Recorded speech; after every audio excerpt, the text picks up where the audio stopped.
Okay, well, we are in the last section of Revelation, lesson 7, the consummation of all things, God's plan to finish world history and begin with a different world, one which has never touched sin.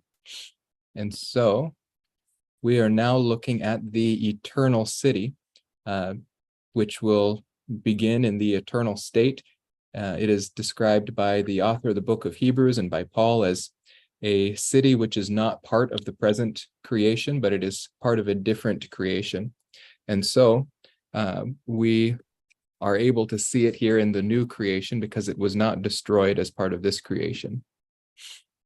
We'll begin with a quick introduction to this eternal city in which John reintroduces it to us. And then today we'll just look at the external description so that we can save the internal description for next time. Well, John begins by writing that then one of the 7 angels who had the 7 bowls full of the 7 last plagues came and spoke with me, saying, "Come here, I will show you the bride, the wife of the Lamb." So we remember those angels who had the bowls of judgment that unleashed the final blow against the Antichrist system, the Antichrist himself trying to rule over creation, just like Pharaoh tried to conquer God's people, and God used plagues to loosen his grip and to take back what was his. And so he does this in a macro scale in Revelation. And these angels were part of the pouring out of God's wrath on Satan and his counterfeit world kingdom. But now these angels have a different ministry. And one of them is revealing to John the things that are going to come after the kingdom has returned to God. And so it says, one of the 7 angels, he came and spoke with me. We don't really know which one of these 7. It was possibly the same one who had come to show him the Antichrist kingdom back in Revelation 17, 1-2, where we read, "Then one of the 7 angels who had the 7 bowls came and spoke with me, saying, 'Come here, and I will show you the judgment of the great harlot.'" So it's using the same introduction here. I think the best option is that we can't tell which one of these 7 it is, because he could have said the same one who showed me that city, but instead he just chooses one from among the 7. Another possibility is that he can't distinguish them one from another. They might all look the same. And so he honestly may not know whether or not it's the same one who showed him this, but he does know it's one of the 7 who had the 7 bowls.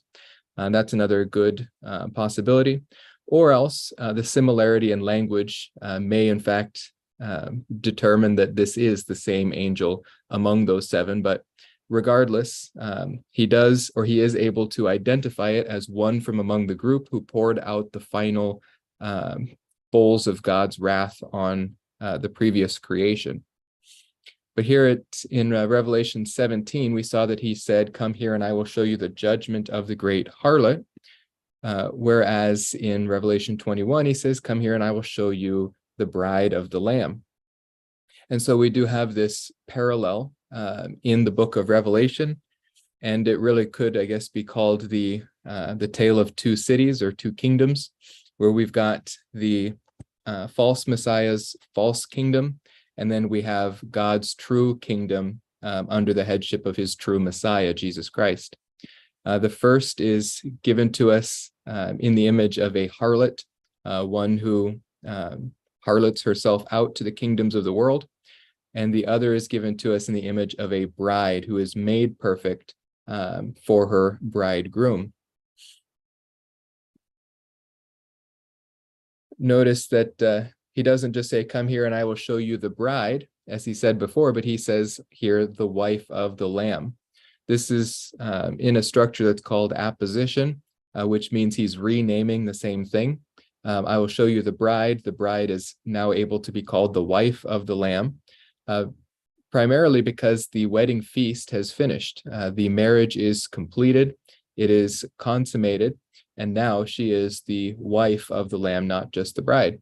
Back in Revelation 19:7, when the announcement was made of the finishing of Christ's program with the present civilization and going into then the millennial kingdom, the announcement was made, "Let us rejoice and be glad and give the glory to him, for the marriage of the Lamb has come and his bride has made herself ready." We saw that the marriage of the Lamb was about to begin, and so the bride was made ready, and it describes her readiness there. And then in verse 9, it says, "Then he said to me, Right, blessed are those who are invited to the marriage supper of the Lamb." These marriage suppers in Jewish custom would usually follow after the marriage, and it would last about 7 days. Now, this will either last 7 days into the kingdom, or, which may be a better interpretation, the entire period of the 1,000-year kingdom on this earth is constituted as the marriage supper of the Lamb. And so in either case, the wedding has concluded by the time the millennial kingdom is finished. And when we see the bride in the eternal state, she is now the wife of the Lamb, not just a bride. We'll also be familiar with this language. In verse 10, it says, "He carried me away in the spirit." This is how the visions were at first introduced to us back in Revelation 1, and then in Revelation 4 as well. It says, "Immediately I was in the spirit, and behold, a throne was standing in heaven, and one sitting on the throne." We saw him going through a door in heaven, verse 1, being carried up to the third heaven in spirit. Revelation 17:3 as well said, "He carried me away in the spirit into a wilderness." Now, this is a little different than what we see in Revelation 21. We see him carried off to a mountain. But this mountain that he's carried off to is looking into the future, whereas this wilderness is looking into the past. Revelation 17, the angel was revealing to him a mystery that had not been revealed before. He was giving him divine revelation about something that can't be known without revelation. So here he's going to a high mountain in 21, but to a wilderness in 17. And the mystery that he reveals to him is the foundation of the cosmos system, or Satan's kingdom on this earth. And he takes him all the way back to the Tower of Babel. And so this wilderness makes sense, because the Tower of Babel was built in the world just following the flood, and it would have been wilderness to an extent at that point. Within about 100 years of the flood, not all the vegetation would have grown back up. Trees would still be growing, and a lot of things would look young and youthful in their vegetation, but we still have massive alluvial plains coming from that flood.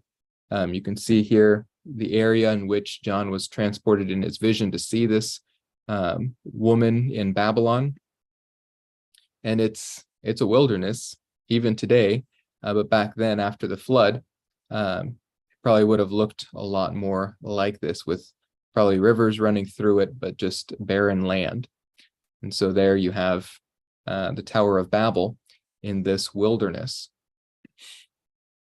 But here he's being carted off to a great high mountain. This mountain does not exist, I think, in the present creation, but is part of the new creation. And somehow it's big enough for him to get a full view of this holy city, heavenly Jerusalem, that is coming down from heaven. And as we'll see, this is a massive city that is that has predated the new creation, but it is not part of the old creation, and so it wasn't destroyed. Back in verse 2 of this chapter, we were introduced to this city, so now John is coming back and filling in more detail about it. Verses 1 through 8 were really just an introduction to this whole chapter. Now he's going back and focusing on the holy city, the new Jerusalem, coming down out of heaven, made ready as a bride adorned for her husband. And it says here, it adds this description of it. It says that that this city has the glory of God. So it is coming down out of heaven, having the glory of God. This is the visible glory of God in view here. Back in verse 3, we saw the physical reality that really speaks to the same thing. It says, I heard a loud voice from the throne saying, behold, the tabernacle of God is among men, and he will dwell among them, and they shall be his people, and God himself will be among them. So this is the physical reality that when it is made visible, God dwelling among them looks like glory, because God made visible, living among them, is the glory of God. And this particularly speaks to Christ and his presence, because Christ is the manifest God made visible. And Hebrews speaks to that. It says, in the last days, God has spoken to us in his Son, whom he appointed heir of all things, through whom also he made the world. And he is the radiance of his glory and the exact representation of his nature, and upholds all things by the word of his power. So this same glory that is made visible in the temple in the millennial kingdom, the same glory that came and visited Israel in their temple previously, the same Christ who on the Mount of Hermon was transfigured, where we could see his glory shine through the veil of his flesh. This one is now in his full splendor and full glory, really speaking to the presence of God together with his people. And most of this chapter, as we look at these descriptions, you will see this is what it looks like for God to be made visible and dwelling among his people. And so he adds here, her brilliance was like a very costly stone, as a stone of crystal clear jasper. Jasper is, I think, a good representation of this city, because as we will look, between jasper and gold, these are the two most commonly used descriptions of this city. Present day, jasper is used for mostly a red stone, red jasper, but that comes more from the eastern side of the Orient. Back in John's day, jasper was pretty much used only for a green stone, though the green stone would often have red flakes in it, or other colors. This is probably most like what the jasper that Paul was familiar with looked like, the two smaller insets. The other one is really polished up and looks nice, but or not Paul, John probably would have had in mind either one of these two insets as jasper in his days. So this is really what the glory looked like, but he said it's not just jasper, but it's crystal clear jasper. The clearness or the translucence of the gold and the jasper that we see in this eternal state may speak either to the purity of these items, or else literal translucence where light is able to pass through them. And this would make sense because God's glory is really what is illuminating all things. And so having a city that is see-through essentially would make sense, because then God's glory and his light could really touch every corner of it. All right, so that quickly was the introduction to this great city, and now we get to look into its external details. So we first do look at it from the outside, just as John would have first seen it on the outside, and then he moves inward in his description. And so we will do the same. And the first thing we are struck with is the magnificence of this great city.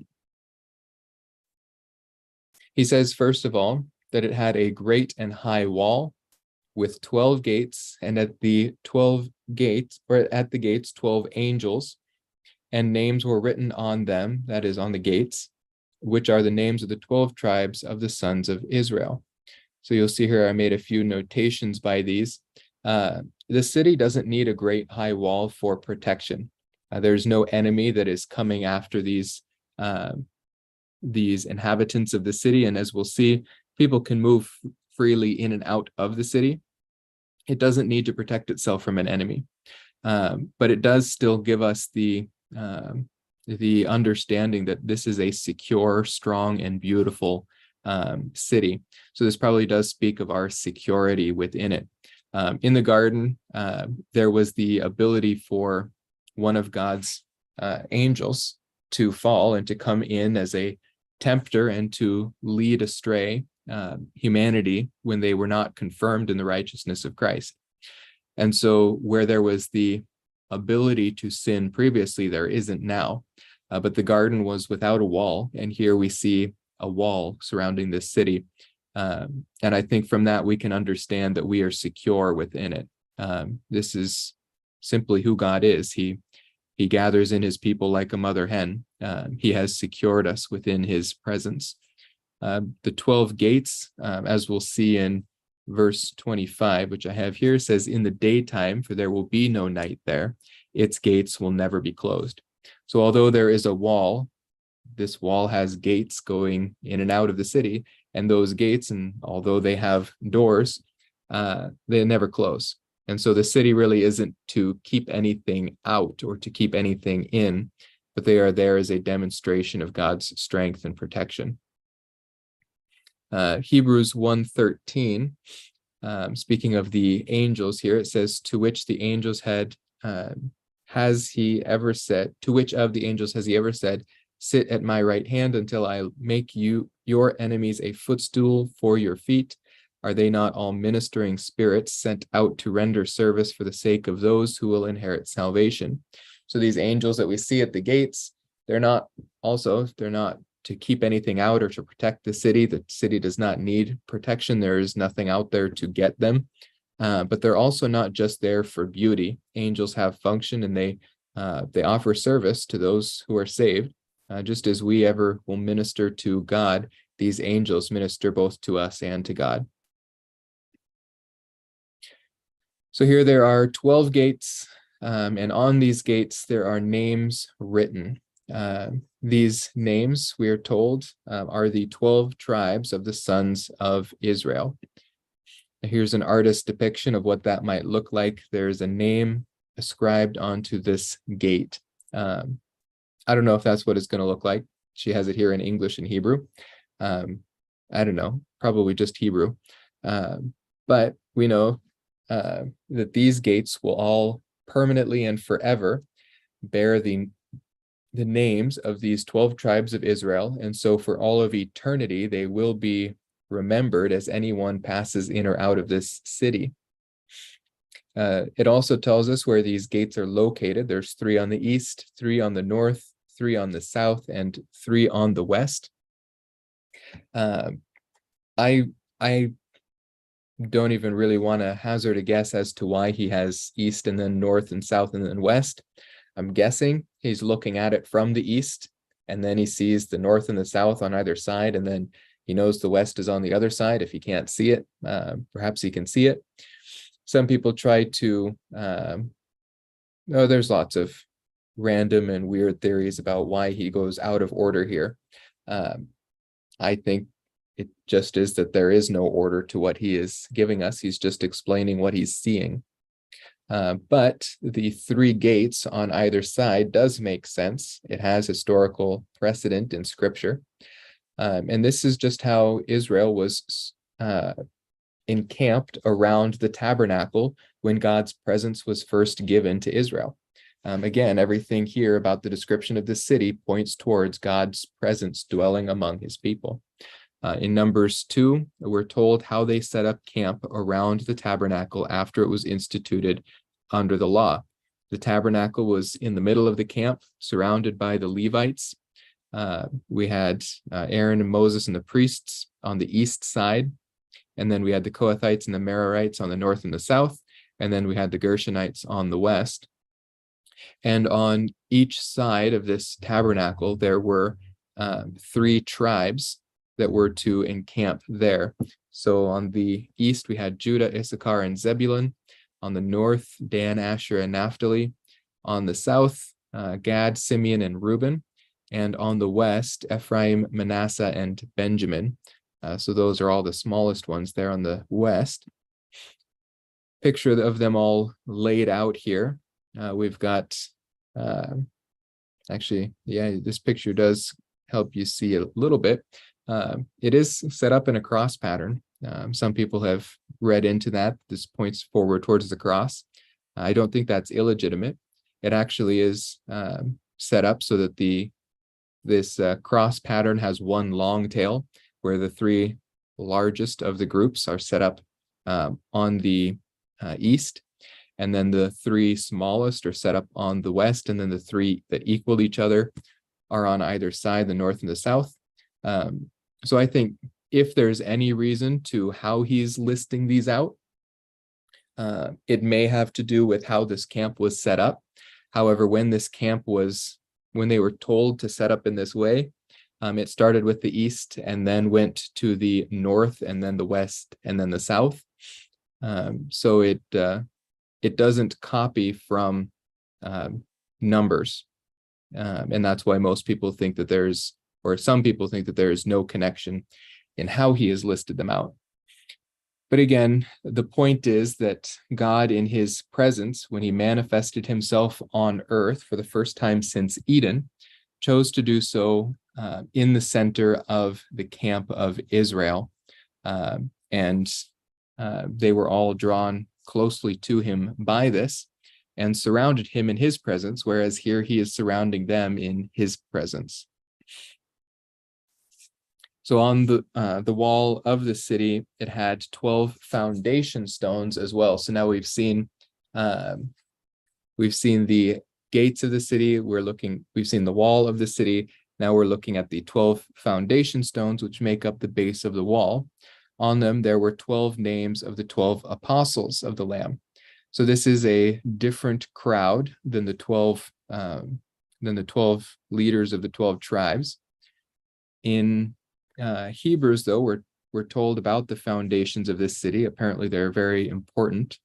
Here in Hebrews 11:9, it says, "By faith, he, being Abraham, lived as an alien in the land of promise, as in a foreign land, dwelling in tents with Isaac and Jacob, who were fellow heirs of the same promise. For he was looking for the city which has foundations, whose architect and builder is God." This is the New Jerusalem. And this is the very heart of our expectation, which is to dwell in the very presence of God. And so these foundations make up the foundation of that city. The 12 apostles are distinguished clearly from the 12 tribes of Israel. And I only say this because a lot of the commentaries do try to say that this is essentially the same thing. Usually it comes from some sort of replacement theology where they try to make the church now replace Israel. And so they'll say when they say the 12 tribes of Israel, they really mean the 12 apostles. And so this is just redundancy, but it's not.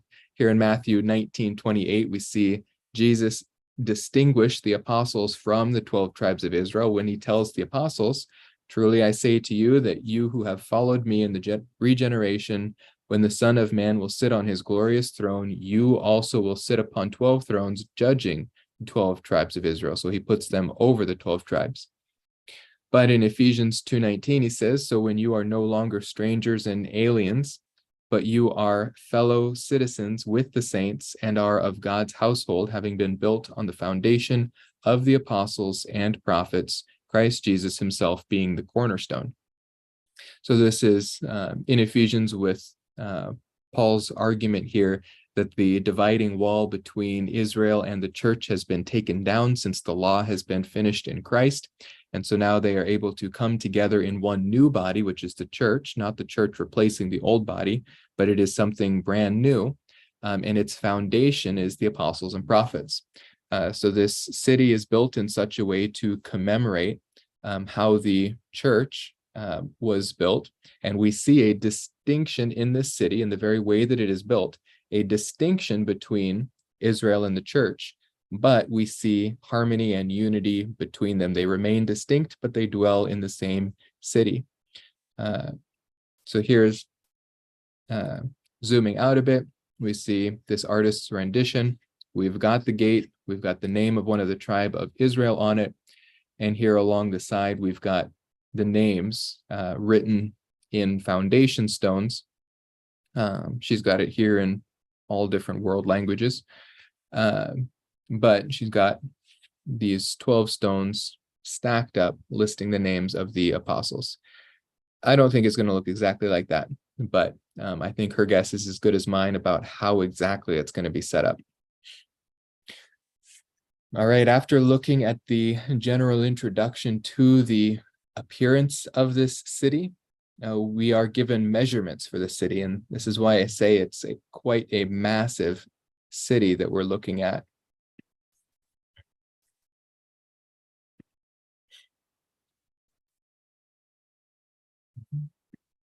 In Revelation 11:11, actually, I guess,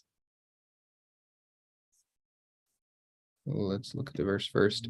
The one who spoke with me had a gold measuring rod in order to measure the city and its gates and its wall. So he's about to measure this giant city. And this is not the first time we see measurements being taken of God's holy places in Revelation. The last one was in Revelation 11, where John is approached and given a measuring rod and told to measure the temple. It says, then there was given me a measuring rod like a staff, and someone said, get up and measure the temple of God and the altar and those who worship in it. So this staff would have been made out of wood. So this is a measuring rod that's probably just a wood measuring rod. These were usually about 10 feet long. These, I think they're called stadia in the Greek. It's a standard measurement used in the 1st century. But he was told here, get up and measure the temple of God and the altar and those who worship in it. Those were the 3 things he was told to measure, and he was not told to measure anything else. In fact, he was told not to measure other things. So temple, altar, and the worshipers, but he says, leave out the court which is outside the temple, do not measure it, for it has been given to the nations. So here's the reason that he's not measuring it, is because it does not belong to God and his people. He has given it up for the nations. They will tread underfoot the holy city for 42 months. And this gives us the explanation of why, or I guess in what manner it has been given up. Not that God has given up ownership of it, but that it is not used at this time for his glory and for his purposes, but it is being tread underfoot by the Gentiles for 42 months, which is 3.5 years. This is looking towards this in Revelation 11, when we were just on the verge of the midpoint of the tribulation, was looking forward to the time where the false Messiah would be persecuting the Jewish people, and the Jewish people will have evacuated Israel for Petra. And so God's holy place on this earth, the temple and the Temple Mount, of that, just the rebuilt temple and the altar within it, and then the people who were worshiping him within it were measured out because they belonged to him. Back in Zechariah, we had the precedent set for this, where it says, then I lifted up my eyes and looked, and behold, there was a man with a measuring line in his hand. So I said, where are you going? And he said to me, to measure Jerusalem, so the whole city here, to see how wide it is and how long it is. And behold, the angel who was speaking with me was going out, and another angel was coming out to meet him and said to him, run, speak to that young man, saying, Jerusalem will be inhabited without walls, because of the multitude of men and cattle within it. For I, declares the Lord, will be a wall of fire around her, and I will be the glory in her midst. So we were looking forward here to the return of Israel to the Israelites after the captivity, where the whole city would be returned to Israel's sovereignty. And this did happen for a short time. But this measuring out, God often measures or counts or indicates what is his and what belongs to him and what is consecrated to him for his uses. So here this golden measuring rod is about to measure the whole city and its gates and its walls. So it is sanctified to him for his uses and his purposes.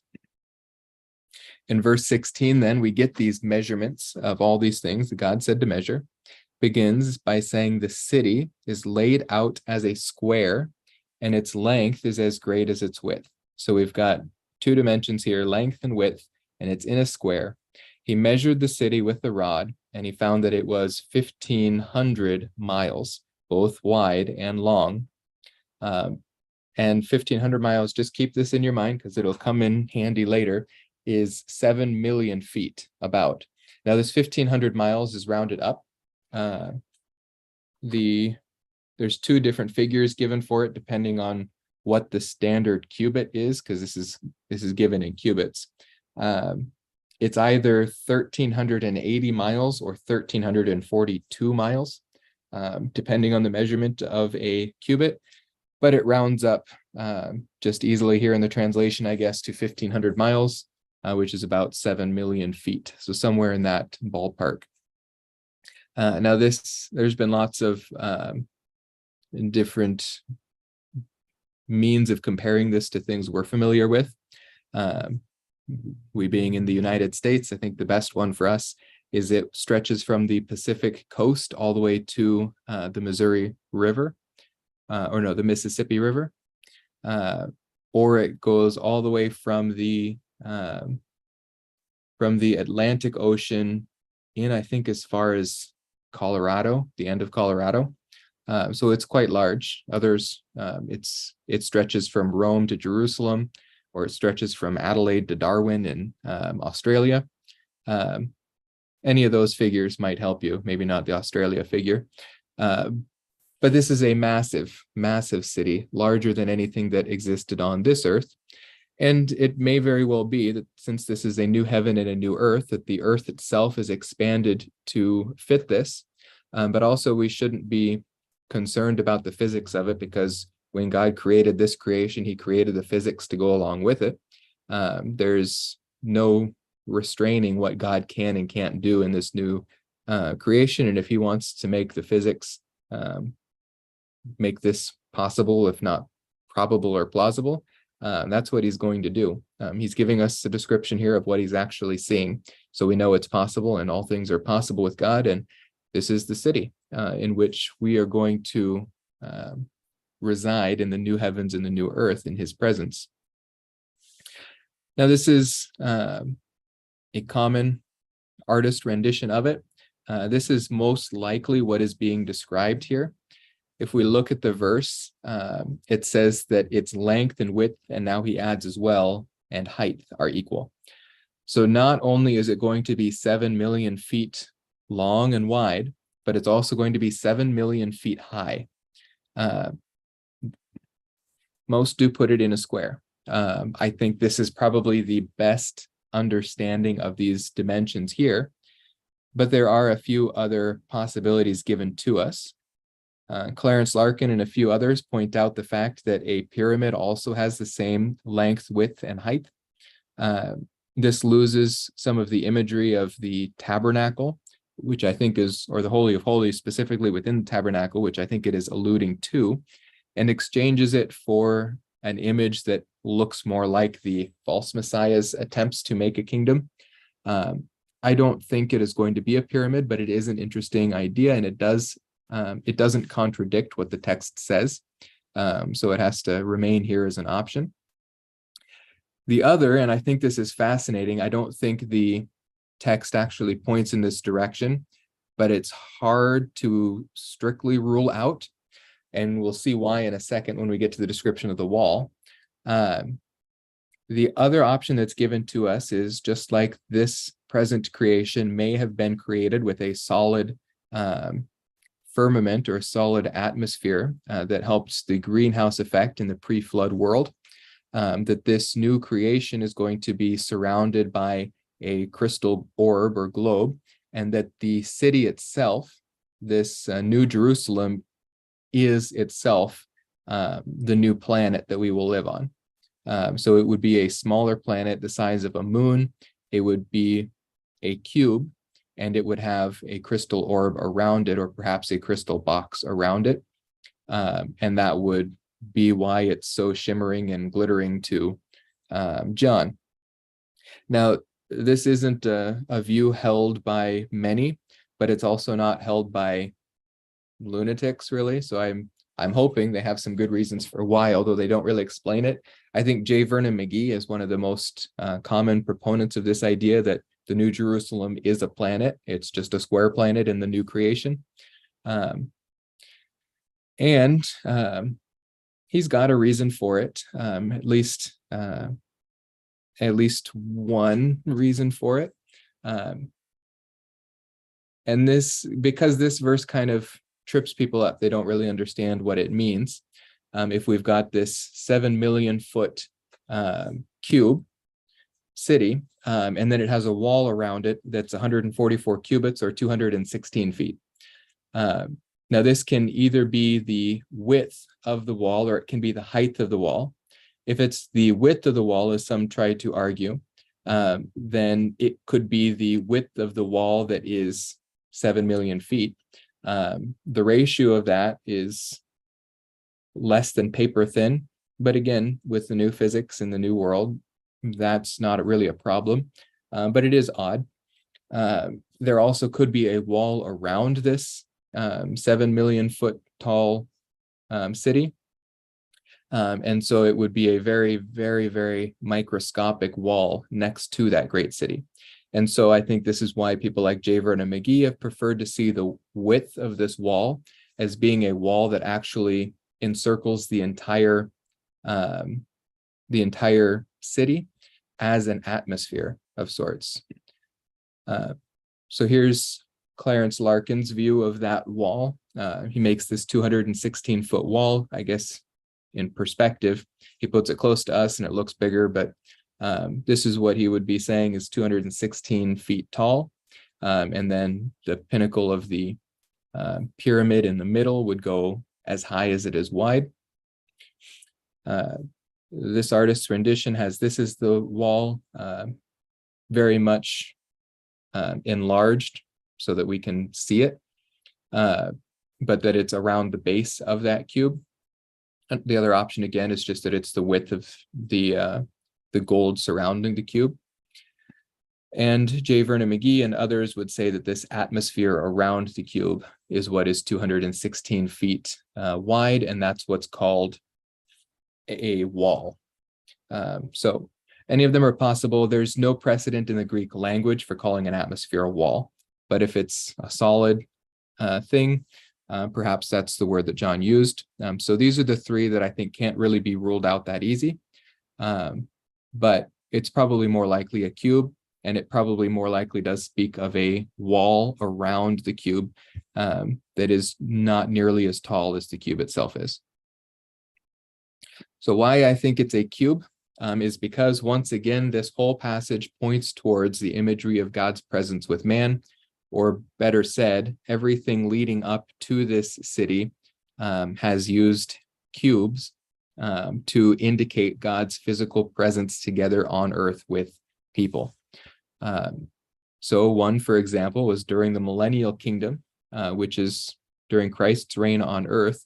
There will be a temple on earth, and many of its measurements are given to us as a square, and the Holy of Holies, which is present in the millennial kingdom in Ezekiel 43, is once again a cube, just as it was in Solomon's temple. And this is the locality of God's presence as the glory returns to the kingdom in the person of Jesus the Messiah. In Solomon's temple, also, the Holy of Holies was a cube. So the priest would enter into that cube once a year and offer the atonement sacrifice. Here in 1 Kings 6:20, we see the inner sanctuary was 20 cubits in length, 20 cubits in width, and 20 cubits in height, and he overlaid it with pure gold. He also overlaid the altar with cedar. So the same thing was true in the tabernacle, except it wasn't overlaid with gold. But again, I think the imagery here is important and very purposeful, because remember, when Moses was given instructions on how to build the tabernacle, he was given so to replicate that which he saw as the temple made without hands. That would be Hebrews 7 and 8, I believe, or 9 rather, where Moses was told to make a copy or a shadow on this earth of what he saw in heaven. And so this tabernacle being a cube and not a pyramid, I think is important because this is what Moses saw, and this is a description of what he saw. But here on this earth in the temple, we have a cube that faces inward, where it's inlaid with gold, not outlaid with gold. So God's presence being confined, concealed to this area, whereas in the new heavens and the new earth, we see it from the outside. No longer is it covered by skins, no longer is it covered by stones, but God's presence itself is the center, and its glory shines in all directions. So I'm fairly convinced that it's speaking of a cube and not a pyramid. And then I honestly don't know what to say about the atmospheric solution to the problem. It's possible. There's not nearly enough textual evidence to actually state that as a solid view. It is conjecture, but it's interesting, so I share it. Here's an artist rendition then of the angel with a golden measuring rod who measures the city, and John watching alongside him. Did we hit the last point in there? Oh, we did not quite. The last thing to point out then, after seeing that picture of John with the angel, is this this wall, which we saw, the 72 yards or 144 cubits, 216 feet. It says it's measured according to human measurements, which are also angelic measurements. So many have taken this to either equate the size of an angel with the size of a human, or else they say that in the new, in our glorified bodies, we will be enlarged to be the size of angels. The text doesn't actually merit either one of these or warrant either one of these solutions. The issue here is we have an angel measuring this city, and it is a massive city. He's using a gold measuring rod that is usually measured against the human body for its ratios. And so a question may occur or arise in the mind of one of the readers. Well, this city is just too big to believe. They must be using different measurements. Oh, look, he's using the measurements of an angel. Those must be different than the measurements of a human. John is assuring us here that the angel who is measuring the city is not using any standard that we're not familiar with. He is using the standard human measurements that they would be familiar with. So this speaks to the trustworthiness of the figures that are given to us for this city. We have no reason whatsoever to take it as anything but literal. The only reason to take it as not literal is because we don't believe what is said. It gives it to us in very literal, plain speech. All right, moving on to the last section here, and this won't take too long because it's mostly pictures. We get to see some of the materials used in this new city from the outside, and this is just going to draw us right into the center of the city, but unfortunately we'll have to wait until next week to look at the internal description. But this is the last section here in this subsection, the external description, the materials of the city.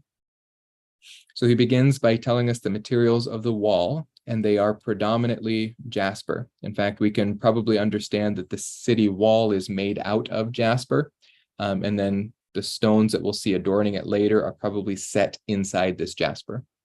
So it says here that the city was pure gold, like clear glass. Again, this possibly speaks to the purity of the gold. Certainly the gold is going to be very pure, but here we have both descriptions, pure gold and like clear glass, or like translucent glass or vibrant glass. I think John is specifically picking this vocabulary to emphasize the fact that he can see through this gold. So yes, it is gold in color, but it's so pure and of such perfect quality that it's transparent. Again, if it is just 216 feet wide with 7 million feet high, perhaps that ratio allows it to be seen through when seen from a far distance. Who knows?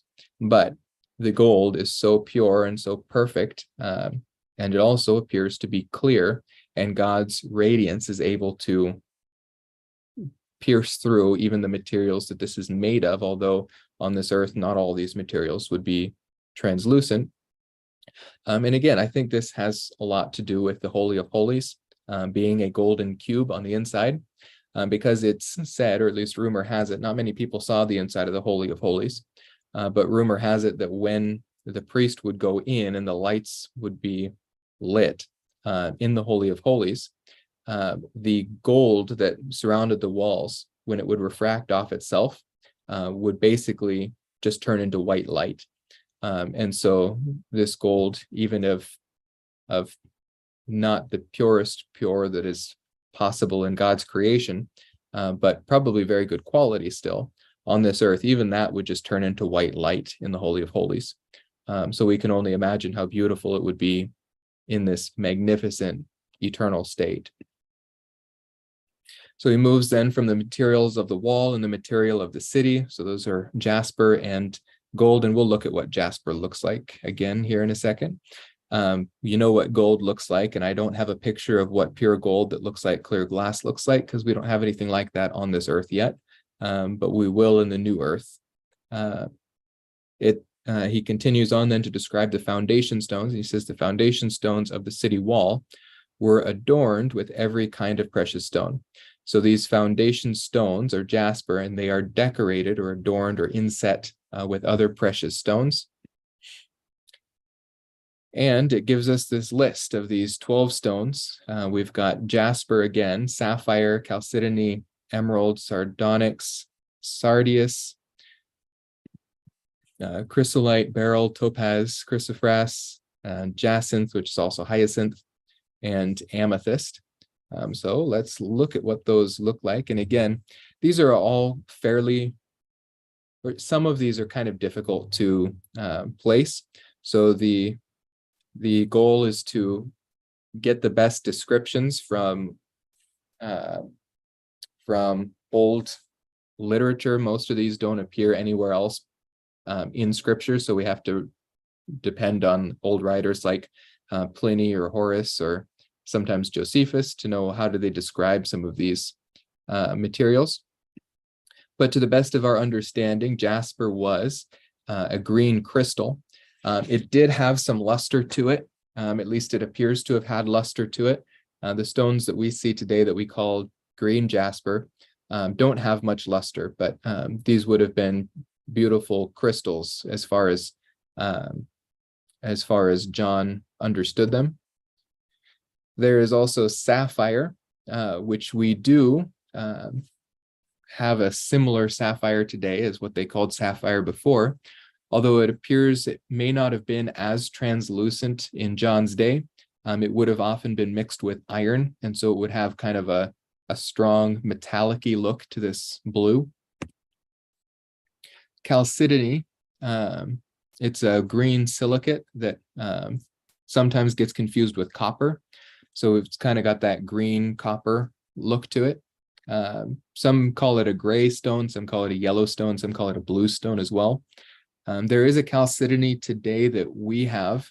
We call chalcedony, or we call a sky blue rock chalcedony. Sometimes it has stripes of other colors in it. But this is probably a green stone. So far we've got two green stones and a blue stone. And then we've got emerald. This very likely is the same kind of emerald that we have today, or the same thing we understand emerald as. It's a green crystal. Sardonyx is actually the combination of two words, sardius, which is a blood red stone, and onyx, which is a white stone. We have a red stone with stripes of white in it, or a white stone with stripes or blotches of red. Some think that this is the kind of stone that was commonly used to make brooches and pendants, just a red stone with white in it. There's also sardius, which is a more pure red stone, and it sometimes has flecks of black or gold in it.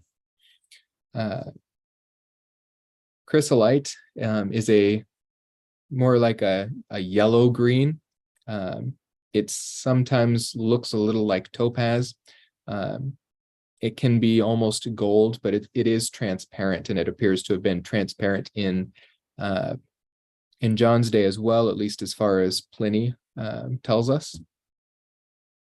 Beryl we have today, although the beryl we have today is a little more blue, whereas back in John's day, it appears it was considered to be a green stone. So a little more on the left, probably what John knew. Topaz is a yellow transparent stone, although sometimes it is called green or gold. Chrysoprase is a apple green stone. It has blues in it and it has yellows in it, but it is a very light and vibrant green. Jacinth or hyacinth is often thought of as a purple stone, sometimes a blue stone. Hyacinth, as far as I could find, isn't used for stones today. It's used for a plant that is a purple or a blue color. But this jacinth is used for another stone. You can see it in the back where it's more like an agate.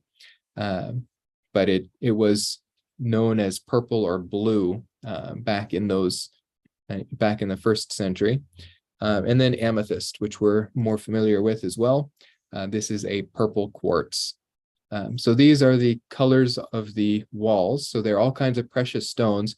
They obviously don't represent every color. It's not described to us as a rainbow. It is mostly green. This makes sense. God's presence in heaven is mostly green as well. I have no idea why this is. I'm not complaining though. Green is my favorite color, so I'm excited to see how green it can be. But in Revelation 4:1, we saw his presence described in heaven, and it says he was sitting was like a jasper, which is kind of a bluish white stone, or could have been a bluish white stone, and a sardius, which is a red stone in appearance. And there was a rainbow around the throne, and the rainbow is described as looking like an emerald. Remember when we did Revelation way back when, we talked a bit about the syntax of this verse. And the best way to take the syntax is that this rainbow is actually green in color. It's not a multicolored rainbow, but it's green. So I think that's what we have in this city wall. I think we have mostly green stones. Of the 12 stones, 8 of them are clearly green. Some of the others may be green or have green in them. We've got 2 stones that are red and 2 stones that are more of a bluish purple. So it's mostly a green wall, which I'm fine with. But the 12 different kinds of stones probably looks back at the priest's breastplate. These he would wear into the Holy of Holies, and it would represent Israel before the atonement seat of God. Now, these 12 stones are on the outside of the city, looking outward rather than going inward. They are displayed for all of their beauty, and they represent, again, God's presence among his people. All right. Moving on to our last verse tonight. Revelation 21:21 says the 12 gates were 12 pearls. Each one of the gates was a single pearl, and the street of the city was pure gold, like transparent glass. Now, let's tackle the streets first. This word for street is usually used in the plural form in Greek, especially in the New Testament. Here is the only place where it is used in the singular. Revelation is the only place where it's used in the singular. Elsewhere, where it's used in the singular, which I have in my notes, Revelation 11 and Revelation 22. Revelation 11 is the only one where we can kind of get an understanding of why it's used or how it's used in the singular. In the biblical Greek outside of it, this word in the singular is used for a plaza, or the space between streets, to speak of a plaza. So I think that this may mean the central plaza of the city was pure gold, like transparent glass. However, some argue that because streets are interconnected, technically there is only one street, even if it takes turns and is laid out in a grid form. There's no precedent for that, but Still, it is the word for street. There's other words for plaza, and he doesn't use that word. So there may be a reason for that. I tend to think that this is speaking of a plaza or the central plaza. It may be a main thoroughfare through the center of the street or through the center of the city as well. That's a possibility, but regardless, something that'll be walked on is going to be pure gold like transparent glass. These 12 gates, though, are 12 pearls. You'll remember this artist rendition of the picture where he's got this massive pearl rolled off to the side of the gate into the city. I don't think that's exactly what it's going to look like, and I think that because in the non-biblical writings of the Jews and the Hebrews, they had an expectation of pearl gates, but they had a different description of it, not as solid pearls that are going to be rolled to the side of the gate, but rather a gate made out of pearl. And here's what from Baba Batra 75 and Sanhedrin 100, we learn this about these rabbinic prophecies. Bill Mounts writes, a rabbinic prophecy promises that God will set up in the gateway of Jerusalem gems and I should say pearls, which are 30 by 30 cubits, in which he will hollow out an opening that is 10 by 20 cubits. So for some reason, the Hebrews expected these pearls to be the gateway into the city of Jerusalem. They expected them to be 30 cubits by 30 cubits, which fits nicely within our 144 cubit wall. And they expected an opening of 10 cubits by 20 cubits to be carved through the center of these pearls. Without more evidence, I think if I had to depict it any way, I would probably depict it that way. And Bob Thomas writes about his thoughts on why pearls, because we've got all these other magnificent gems and jewels, things that we think are really fantastic. And then we've got pearls, which are great, but I don't think we value them as much as they were valued in the ancient days. In fact, in the ancient days, being in first century, and especially around the Mediterranean, pearls were valued more than many of these gemstones. Bob writes, among the ancients, pearls were ranked highest among precious stones because their beauty derives entirely from nature, and improvement by human workmanship would be an impossibility. So where we beat and pummel these stones to be smooth, and where we carve them up to get the right kind of luster, if you did that with a pearl, you'd just ruin it. And so God and God's hand alone really forms these pearls. And so it just is another testament in nature to his magnificent craftsmanship. And I think that's very appropriate for the entrance ways into this great and magnificent city that is our future home. And so that's it for our very quick study this evening. Want to come back? There we go. Really good. I have a question. Go for it. If I may.